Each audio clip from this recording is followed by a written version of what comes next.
이제 오늘은 욥기에 대해서 결론을 좀 내려고 합니다. 그래서 3일 동안 욥의 그 중요한 부분들을 짚었는데 그 결론을 우리가 좀 내야 되지 않겠어요? 그래서 욥을 통해서 많은 오해가 풀어지게 만듭니다. 그래서 욥기를 읽으면서 성령께서 주시는 지혜대로 이것을 받아들이게 되면 욥기가 이렇게 비춰져요. 마치 커튼을 젖히면 밖이가 보이듯이 보여요. 근데 그동안 우리가 많은 사람들이 오해를 사왔어요. 그리고 우리들의 도덕이 마치 하나님의 진리처럼 착각하는 경우가 참 많아요. 그래서 진리를 믿어야지 도덕 믿어서 하늘 못 갑니다. 하늘의 도덕은 우리가 믿는 도덕보다 훨씬 더 위에 있습니다. 우리 주님께서는 우리에게 시험을 허락하신다고 그랬죠. 얼마만큼요? 감당할 만큼만. 그래서 항상 우리가 시험을 당하고 있다면 주님께서 같이 치고 계시다고 하는 것을 염두에 두세요. 우리 혼자 놔두시지 않아요. 고린도전서 10장 13절 사람이 감당할 시험 받기는 너희에게 당한 것이 없나니 오직 하나님은 미쁘사 너희가 감당치 못할 시험 당함을 허락지 아니하시고 시험 당할 즈음에 또한 피할 길을 내사 너희로 능히 감당하게 하시느니라.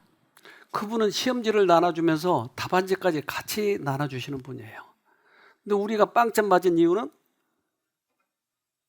답안지를 보지 않고 내 멋대로 쓰니까. 우리에게 지금 답안지가 주어져 있어요. 그것이 어떤 병이든지 관계없어요. 근데 답안지를 보고 쓰면 틀림없이 해결이 되는 것이에요. 네. 저는 이 쉼터를 오랫동안 운영하면서 배운 게 그거예요. 하나님께서는 언제나 우리를 회복시킬 수 있어요. 어느 때든지. 그런데 당신의 가장 적절한 때에 회복시켜 주시는데 그 기간 동안에 내가 교훈을 배웠느냐 못 배웠느냐는 거예요. 우리를 하나님께서는 절대 아프고 고통당하고 죽기를 원하시지 않아요. 그런데 내가 그 답안지를 보고 쓰지 않고 내 멋대로 써서 그래요. 그래서 베드로는 참 고통을 많이 겪은 사람 중에 한 사람이에요. 그래서 그렇게 자기 깐에는 신앙을 잘한다고 했던 그가 막상 예수님이 붙잡혀 갔을 때 그는 예수님을 배반하고 말았어요. 그래서 그 고난이 참 많았어요. 근데 그가 이 시험에 대해서 정의를 이렇게 합니다. 베드로전서 4장 12절로 13절 사랑하는 자들아 너희를 시련하려고 오는 불시험을 이상한 일 당하는 것 같이 이상히 여기지 말고 오직 너희가 그리스도의 고난에 참여하는 것으로 즐거워하라. 이는 그의 영광을 나타내실 때에 너희로 즐거워하고 기뻐하게 하려 함이라. 그렇다면 욥의 시험도 그런 건가요? 그래요. 주님은 항상 옆에 계시지만 우리들에게 교훈을 가르치려고 하는데 이 교훈은 하늘 들어가는 그 교훈. 네. 그래서 이 땅에서 아무리 잘 살아봐야 하늘 못 들어가면 그건 말짱할 겁니다. 이 유태인들은, 이스라엘 사람들은 탈무드 같은 것을 참 잘 읽어요. 탈무드를 성경처럼 그렇게 의지해요.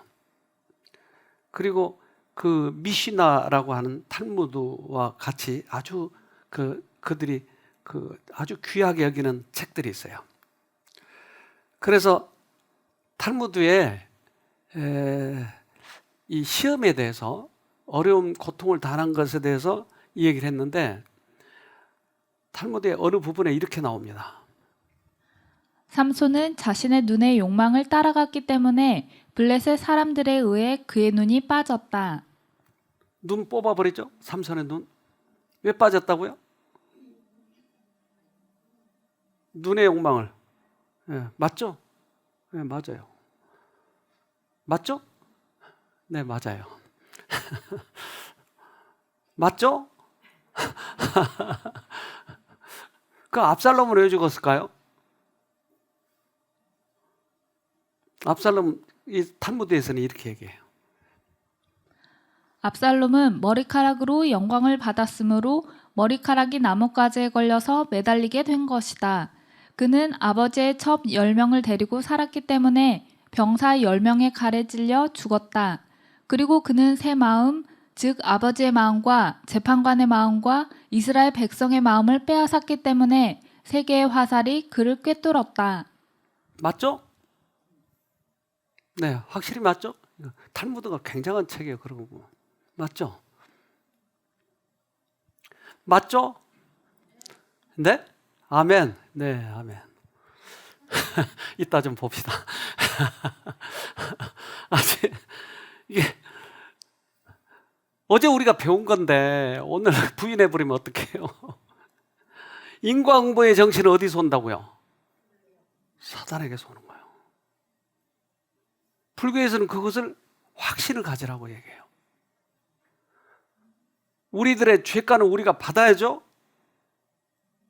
아니요.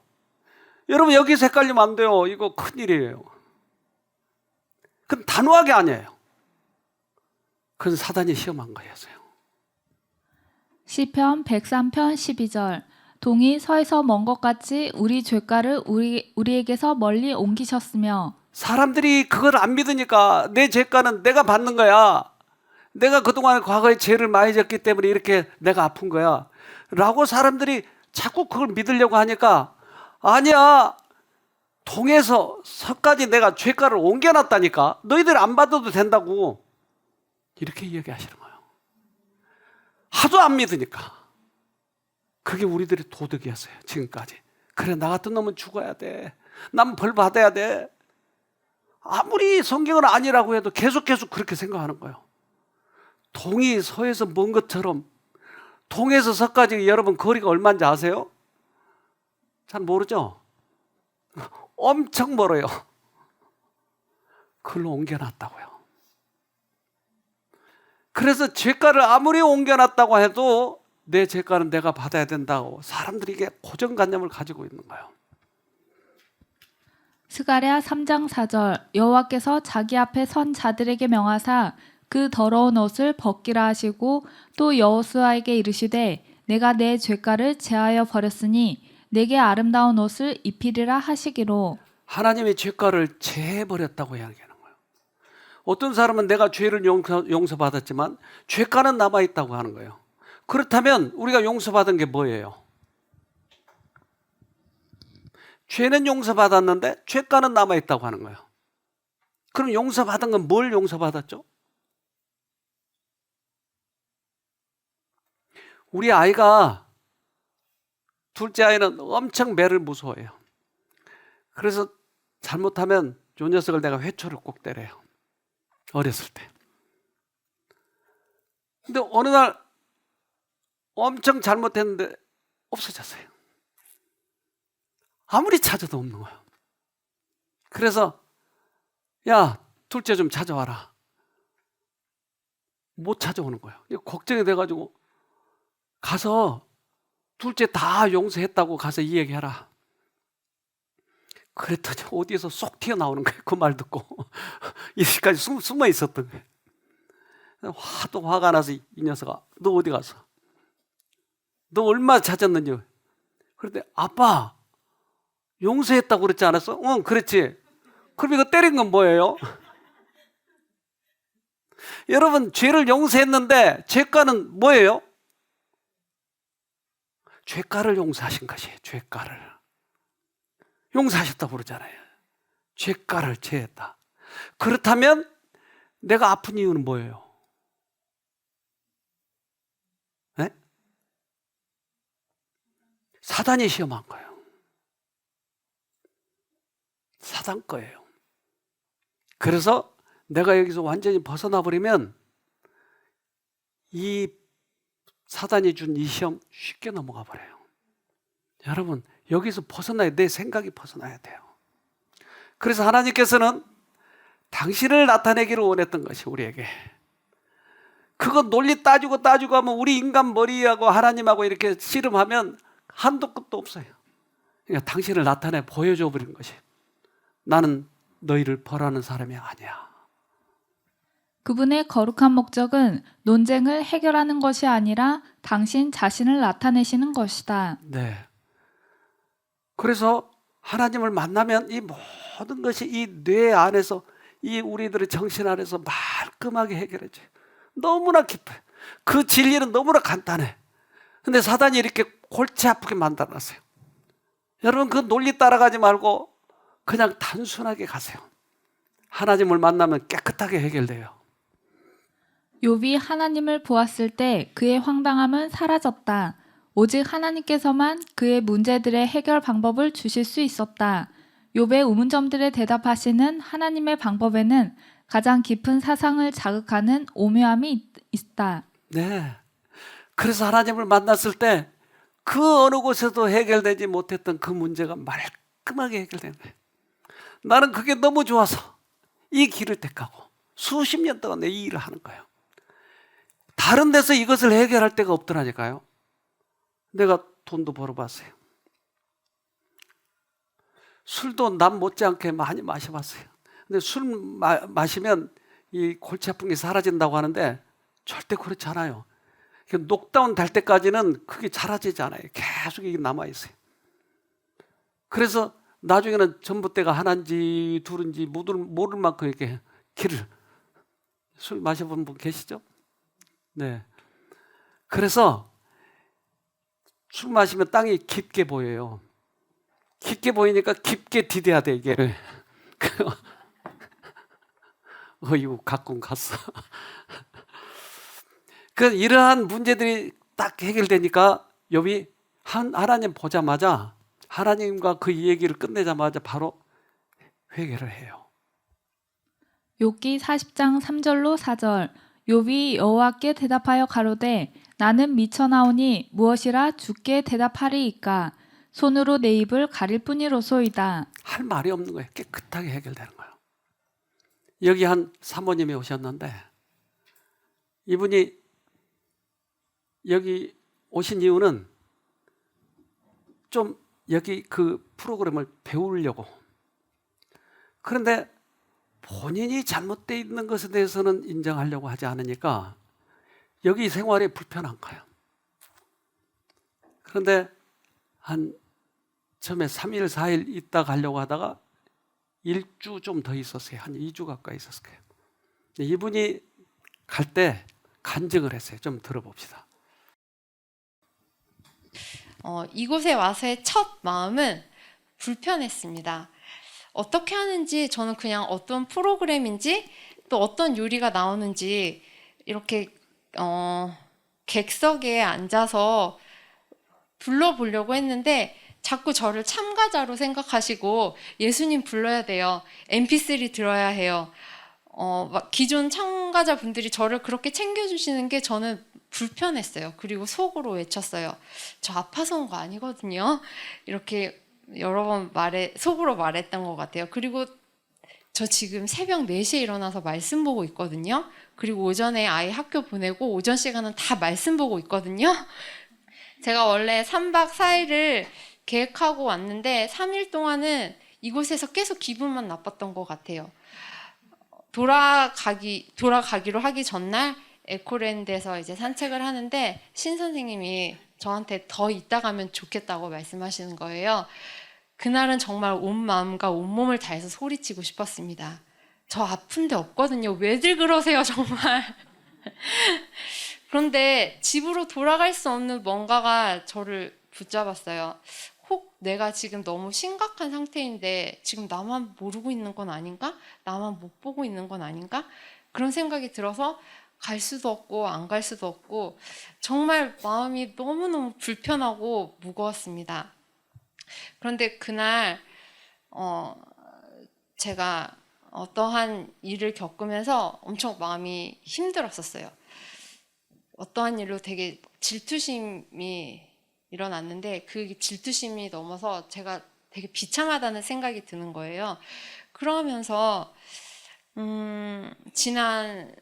이게 생활이 지나간 어떤 큰 일들이 또 떠오르고 그때 모든 선택에 저의 잘못된 선택의 기반이 질투심이랑 시기심이었다는 것을 깨닫게 되었어요. 저의 시기심과 질투심으로 인해서 우리 남편보다 더 인기 있는 목사님들, 더 잘 나가는 목사님들 보면 실기가 나고 질투가 나고 왜 당신은 그렇게밖에 못하냐고 이렇게 했던 지난 아픈 기억들이 또 떠오르고 저의 이런 마음들로 인해서 우리 딸이랑 우리 남편을 힘들게 했던 기억들이 떠올랐습니다. 내가 그동안 사단의 놀이개로 살았구나라는 생각에 너무너무 억울해가지고 그날 그렇게 울면서 보냈습니다. 그 이후로 저는 두 마음이 우리 안에 들어오고 우리는 항상 선택해야 한다는 말씀을 인정하고 마음을 열게 되었습니다. 마음을 열었더니 이제는 그냥 설교 말씀이 아니고 정말 내 안에 치유를 주는 말씀이 되었어요. 말씀을 놓치지 않으려고 강의 중에도 계속 예수님을 불렀습니다. 어느 날 저녁에 막 통곡을 하는 거예요. 아, 하나님께서 뭔가 움직이시기 시작하시네. 근데 그렇게 저하고 상담을 한 두세 번 했는데 말도 안 되는 얘기를 자꾸 하고 그래서 나중에는 상담을 못 하겠구나. 그러니까 모든 생각들이 다른 데가 있는 거예요. 그러니까 이 속에 있는 이것을 들춰내지 않고 자꾸 딴 얘기를 하니까 내가 이해가 안 됐던 거예요. 근데 그의 마음속에 하나님께서 역사하시니까 자기의 질투심이 있었다고 하는 것을 보여주는 거예요. 완벽한 사람이라고 생각했거든요, 이분은. 그래서 하나님께서 우리 마음에 역사하실 때는 달라요.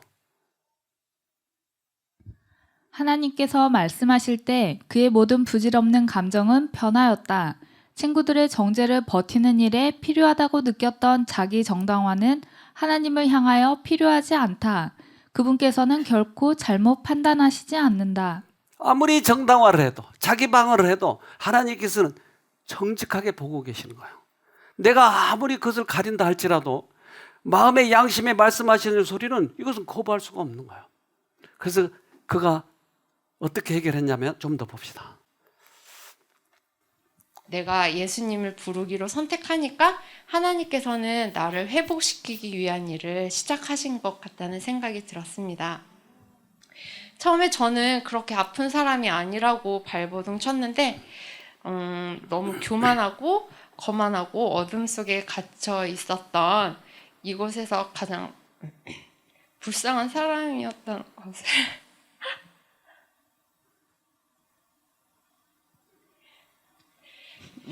불쌍한 사람이었다는 것을 깨닫게 되었어요.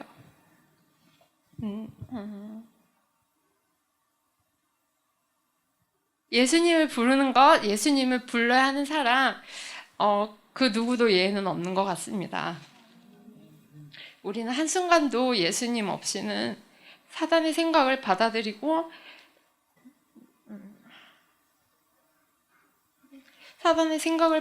행동하는 사단의 로봇과 같은 존재들이니까요. 이것이 예수님을 부르는 것, 예수님 음성에 귀를 기울이는 것, 이것이 하나님과의 동행이고 이것이 믿음으로 말미암는 의라는 추상적이었던 개념이 이제 구체적으로 이해하게 되었습니다. 이건 성령님의 도우심인 것 같습니다.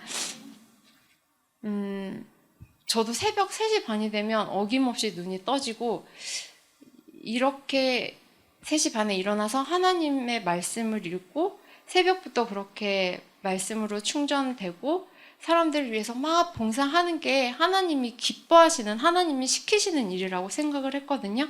그래서 저를 쉬지도 못하고 나를 신앙이라는 짐을 지고 그렇게 고되게 살았던 것 같아요. 그래서 예수님을 사랑의 예수님, 나를 쉬게 하시는 예수님으로 믿고 있는 게 아니라 나를 일하게 하고 나를 고통을 주는 예수님으로 믿고 있었던 것 같다는 것을 제가 깨닫게 되었어요. 저를 이렇게 무지하고 또 어둠에 갇혀있는 저를 이곳에 불러주시고 진짜 참 사랑을 깨닫게 해주신 하나님께 감사를 드립니다. 그걸 깨달았군요. 예외가 없다고 그러네요. 모든 사람이 예수님을 만나야 되고 예수님을 불러야 되고 딱딱하게 껍질이 더 단단하게 덮여 있는 사람일수록 잘 깨어지지 않는 거예요. 그러나 주님께서는 가장 적절한 시기에 그 부분을 건드려 주신 것이죠. 우리는 다른 사람의 결점만 보고 있지 나의 결점을 보려고 하지 않는 거예요. 그런 사람들을 근시안적이라고 얘기를 하죠. 근시안적이고 짧은 체험의 친구들은 그들의 좁은 시야로 타인의 구원과 관련하여 그리스도의 심령과 밀접한 조화를 이루고 있는 이의 감정을 이해할 수 없다. 그래서 자기의 짧은 안목으로 상대방을 다 그걸 파악하려고 하니까 어려운 거죠. 자기의 사상 안에서, 자기의 생각 안에서 자기는 감춰져 있는 것을 모르고, 갇혀 있는 걸 모르고. 욥은 그러한 과정 속에서 얼마나 힘들었을까요? 같이 잠자를 하고 있는 자기 부인도 하나님 욕하고 죽어버려? 그게 말이 돼요? 세상의 여자들이 다 그런가요?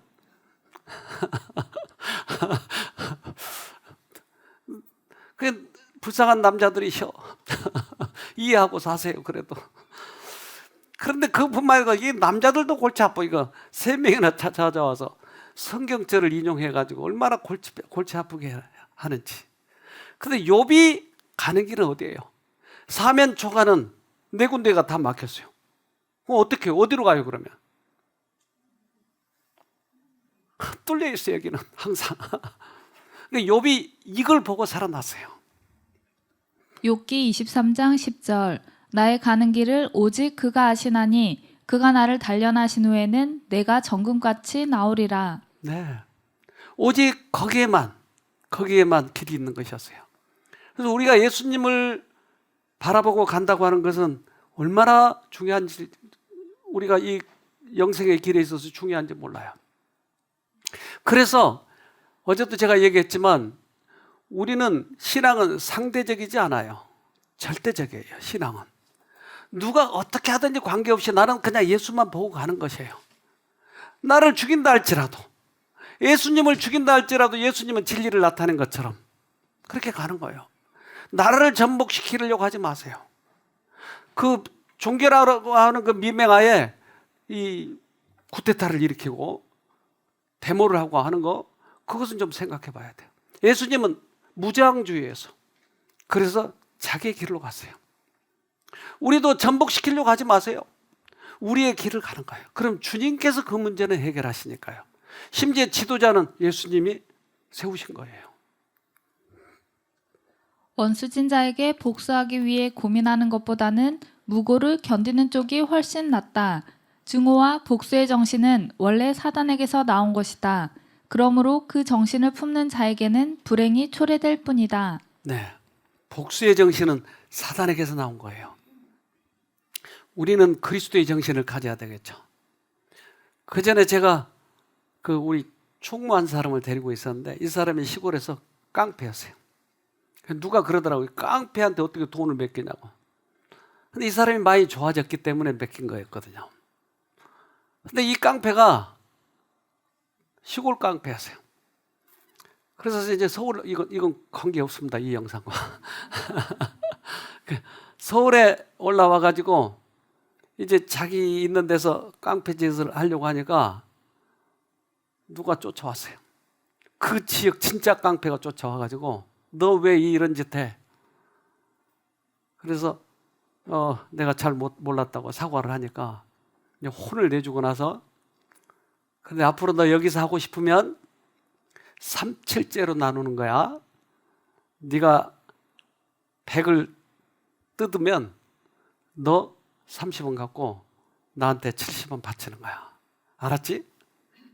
그래서 계약을 했어요. 그러면 그렇게 하겠다고. 그래서 이제 이 3,7제로 계속 운영이 되는 거예요. 근데 어느 날 재수없게 붙잡혔어요. 그래서 이제 재판을 받는데 이 친구가 하는 얘기가, 이제 재판관이 너는 암적 존재야. 이 사회에서 필요 없어. 너는 격리해야 돼. 감옥 가야 돼.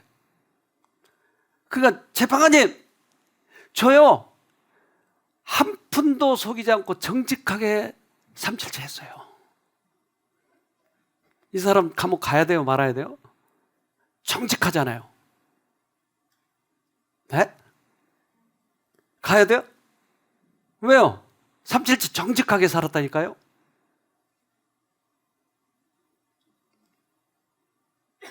아니에요? 내 생각 안에는, 내 도덕적 안에서는 정직하게 살았죠. 그러나 하늘의 법칙에 있어서는 암적 존재에게. 우리가 여기에 대부분 갇혀 있는 거예요. 여기에. 그러니까 내 판단 아래 상대방을 판단하고 상대방을 무고하고 괴롭히고 그리고 때때로 그를 험담하고 이것이 나의 판단이지 하늘의 판단은 아니에요. 하늘의 판단은 모든 사람을 용서하라고 하는 것이에요. 부분적인 지식은 더 위대한 진리의 빛이 그 위에 비칠 때에 얼마나 부적절하게 보이는가. 욥은 원망할 때에는 자기 변론이 논박할 여지가 없는 것이라고 생각했다. 그는 자기 태도가 충분히 정당화될 수 있다고 느꼈다. 그러나 그가 하나님을 좀 더 충분히 이해하게 되었을 때 전에 가지고 있던 그의 논거는 설득력을 잃고 말았다. 그래요.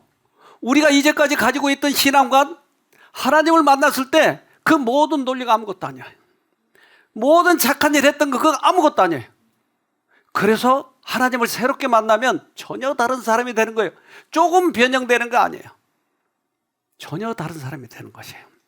하나님 만나기 시작했다면 여러분 자기 것을 다 포기하세요. 눈이 이 병이 있으면 눈을 잘 못 보는 아이가 있어요. 근데 이 눈 못 보는 아이들에게 새로운 안경을 씌워주는데 이 아이들의 표정을 좀 보도록 합시다. 생후 4개월 된 아기 리오. 생애 첫 안경을 써보는데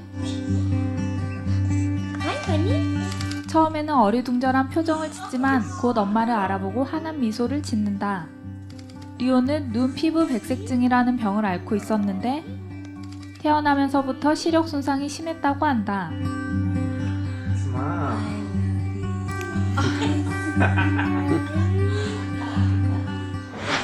다른 눈 피부 백색증 아기의 첫 안경 쓰는 모습. 어머나. 뚫어져라. 아빠. 엄마. 아빠. 엄마. 이제까지 보지 못했던 예수님의 실체를 보면 이렇군요. 전혀 다른 거예요. 전혀 달라. 우리는 조금 보태려고 해요. 보탠 거 아니에요. 그건 전혀 다른 예수님이 보이는 거예요. 내 사상을 이제까지 그 모든 걸 내려놓을 때 이 일이 일어나는 것이에요. 욥기 42장 5절로 6절. 주님이 어떤 분이시라는 것을 지금까지는 제가 귀로만 들었습니다. 그러나 이제는 제가 제 눈으로 주님을 뵙습니다. 그러므로 저는 제 주장을 거두어드리고 티끌과 잿더미 위에 앉아서 회개합니다. 그래서 그 하나님을 만날 때 우리 자신들을 포기하는 거예요. 내가 아무리 나를 고행하고 회개하려고 해도 되지 않아요. 주님을 만났을 때 전혀 다른 안경으로 주님을 만났을 때 그때서야 내 주장을 내려놓기 시작하는 거예요. 그래서 욥은 그 하나님을 만나기 시작한 거예요. 지금까지 가지고 있었던 그 모든 것들을 다 내려놓고 입을 가리고 있지 않습니까? 회개는 용서와 마찬가지로 그리스도의 선물이다. 그리고 그것은 그리스도께서 역사에 오시지 않는 마음에는 찾아볼 수가 없다. 그리스도 없이 우리가 용서함을 받을 수 없는 것처럼 양심을 일깨우시는 그리스도의 영이 없이는 회개할 수가 없다. 그리스도는 십자가의 사랑을 보여주심으로 죄인을 이끄시고 감정을 부드럽게 하고 마음에 깊은 인상을 남기고 그리고 영혼 속에 영감을 주셔서 자복하고 회개하게 하신다. 회개는 주님께서 하게 해주시네요. 우리가 이를 악물고 회개를 하려고 한다고 해서 되는 거 아니에요. 그분의 영이 우리들의 이 마음속 깊은 곳에 와서 깨끗이 청소를 시작할 때 회개가 되는 거예요. 그래서 문제는 아까 그 사모처럼 이제까지는 내가 모든 것을 하려고 내가 착하다고 나의 의로 살아왔지만 이제 그것이 깨어지기 시작하니까 전혀 다른 사람으로 바뀌기 시작하는 거예요. 여러분 이런 경험 하고 싶지 않으세요? 그렇다면 내 주장을 이제는 좀 놓으세요. 내 자아를 내려놓으세요. 주님 안에서 쉬는 거예요. 그 쉴 때 얼마나 큰 기쁨이 오는지 몰라요. 이 밑에서부터 솟아오르는 거. 근데 이것을 경험하지 못하기 때문에 사람을 웃음 치료라고 해서 웃기려고 하는 거예요. 웃기고. 이게 무슨 치료예요? 오히려 나는 그걸 보고 있으면 더 안쓰러워. 웃기려고 하는 모습이 더 안쓰러워. 마음이 아파도. 하나님이 오셔서 우리 마음속 기쁜 것을 기쁘게 하셔야 이게 기쁨이 있는 거예요. 그런 사람들은 하나님을 충실하게 따르죠. 펭귄이 사람하고 친하게 지낸 장면 하나 봅시다. 8,000km의 우정.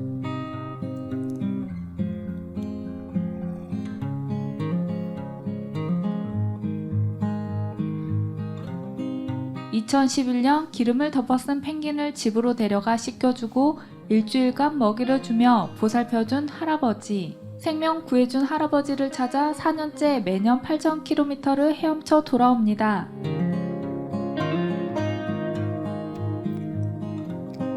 펭귄은 매년 6월이면 돌아와 8개월 정도 함께 지낸 후 2월에 떠납니다.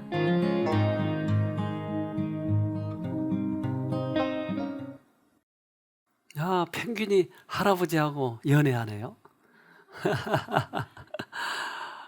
8,000km나 그 멀리 떨어져 있는데 그 단순한 마음으로 그 할아버지에게 감사의 표현을 저렇게 하는 거예요. 하나님께서 귀히 보시는 것은, 욥에게 있는 그 귀한 특성을 귀히 보시는 것은 바로 이 부분이었어요. 그는 자신을 변명하거나 자기 입장을 변호하려고 애쓰지 않았다. 그는 변론할 때처럼 잘못을 자복할 때에도 솔직하다. 이런 특질은 이 책의 서두부터 욥이 순전하다고 말하는 이유의 일부이다. 그러니까 죄를 많이 안 졌고 선한 일을 많이 했기 때문에 하나님께서 귀히 보시는 게 아니고, 그는 비록 죄를 지을 수 있는 가능성이 있지만 항상 주님이 말씀하시면 예스, 너 틀렸어, 네.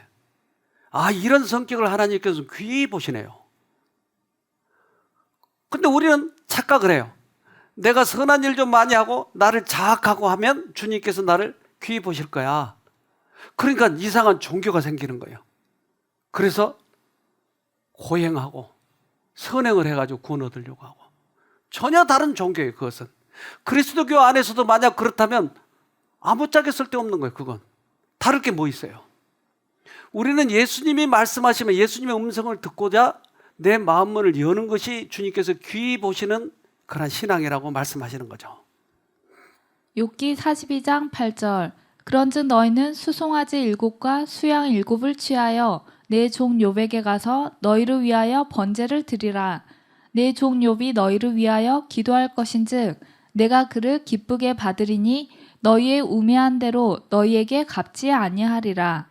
이는 너희가 나를 가리켜 말한 것이 내 종 욥의 말같이 정당하지 못함이니라. 서로 싸웠잖아요. 서로 말다툼했잖아요. 그런데 그 욥의 친구들에게 지금 판단을 내리는 거예요.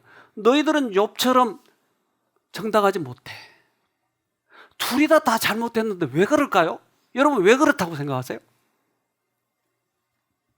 욥도 자기 자랑했잖아요. 친구들도 욥 충고했잖아요. 뭐가 달라요? 다 잘못한 거 아니에요?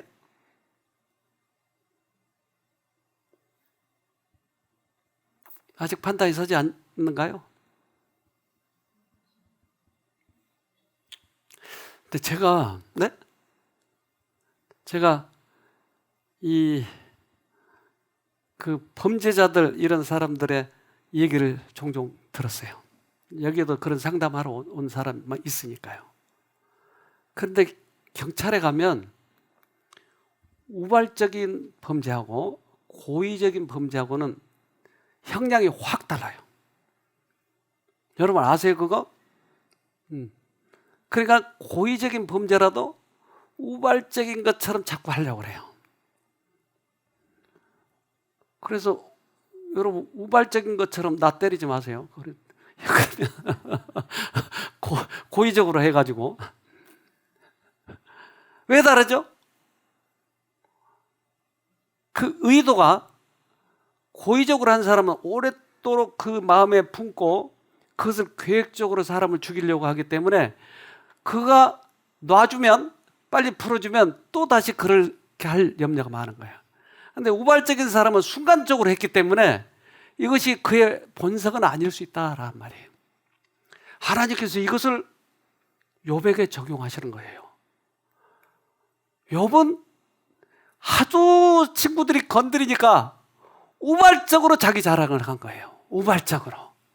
근데 친구들은 계획적으로 사단의 음성을 듣고 계획적으로 욥을 괴롭힌 거예요. 하나님은 욥이 제대로 이해하지 못했음을 인하여 질책했으나 그 친구들에게는 그들이 정당한 말을 하지 않은 것에 대하여 진노를 나타냈다. 달라요. 우리는 신학을 하면서 때때로 실수도 하고 넘어지고 악한 일도 하고 그래요. 그러나 사단의 음성을 듣고 사단의 종노릇한 거하고는 달라요. 그래서 우리가 혹시 넘어졌다 할지라도 우발적인 거니까 바로 일어서면 되는 것이에요. 주님께서는 욥을 칭찬하듯이 그렇게 칭찬한 거니까요. 그들이 바로 잡아주려고 애썼던 그 사람이 그들의 구원과 회개를 위한 중보자가 되었다. 이것은 극적인 대조이다. 하나님께서는 그들을 위한 욥의 기도를 받으셨다. 그래서 욥에게 먼저 사과하라고 한 거예요. 그럼 욥은 어떻게 했어요? 그들을 용서해 줬나요? 네, 그것을 받아주세요. 그래서 우리는 신앙생활을 할 때 그 하나님과 나와의 그런 정직한 관계를 가지고 가야지 누가 어떻게 나를 보느냐, 또 나는 저 사람들에게 어떻게 내 이 성향, 내 것을 저들에게 심어주느냐, 이런 거 하지 말고 하나님과 나 사이에 그 관계를 중요시 여겨야 돼요. 누가 뭐라고 하든. 그래서 때때로 저에게도 그런 공격을 해와요. 왜 당신은 그렇게 다른 사람 타협하지 않고 그렇게 혼자 그렇게 하느냐. 물론 이 길이 쉽지는 않아요. 다들 서로 어울려서 이렇게 가면 그게 훨씬 쉬워요. 그러나 하나님께서 나에게 말씀하신 그것이 나에게는 용납이 안 되는 거예요. 다른 사람이 그렇게 제의한 것이 용납이 안 되는 거예요. 하나님의 말씀과 이게 때때로 틀릴 때가 많은 거예요. 그러니까 고행이지만 어떻게 보면 고행이죠. 그러나 내 길을 가는 거예요. 주님과의 관계 속에서. 그 길은 때때로 어두워요. 그래서 앞길이 때때로 안 보일 때도 있어요. 그런데 터널은 어두우면 어두울수록 뭐가 가까워요? 끝이 가까워요. 욥은 이제 그 끝을 보게 된 거예요. 욥기 42장 9절. 이에 대만 사람 엘리바스와 수아 사람 빌닷과 나아마 사람 소발이 가서 여호와께서 자기들에게 명하신 대로 행하니라. 여호와께서 욥을 기쁘게 받으셨더라. 네. 그래서 욥은 그들을 용서해주고 그들은 욥에게 사과하고, 귀에 이상이 있는 사람은 귀에 어떤 보조장치를 하면 귀가 들리기도 해요. 근데 이 귀를 처음으로 듣는 사람들의 표정들을 영상으로 찍었어요. 한번 봅시다.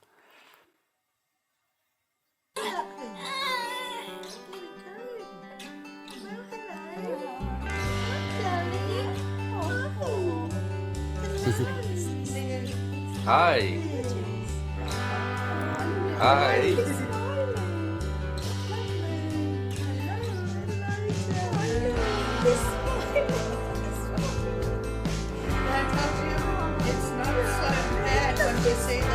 Yes.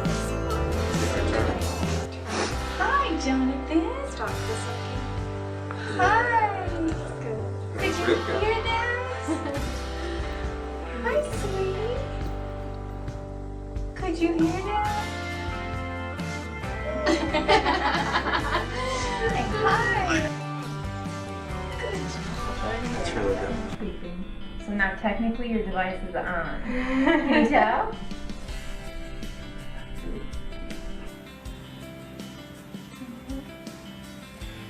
You said you hear it.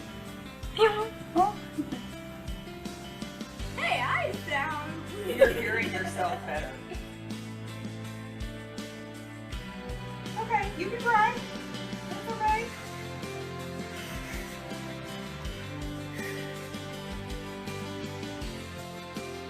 Hi, Cooper. Hi, Cooper. Hi, Cooper. What do you think? Hi, baby. Sounds good. I know I look like an elderly munchkin, but do I sound like one now? Is it on? My God, I can hear myself. Yeah. That's good. It's okay. Blue, Blue, orange, orange, red, red, black, black, purple. purple.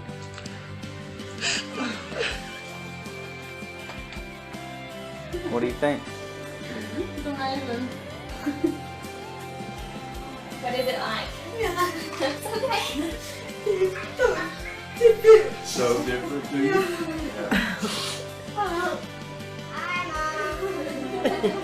Sound clear or does it sound muffled? Sounds like it. I'm so happy for you, Mommy.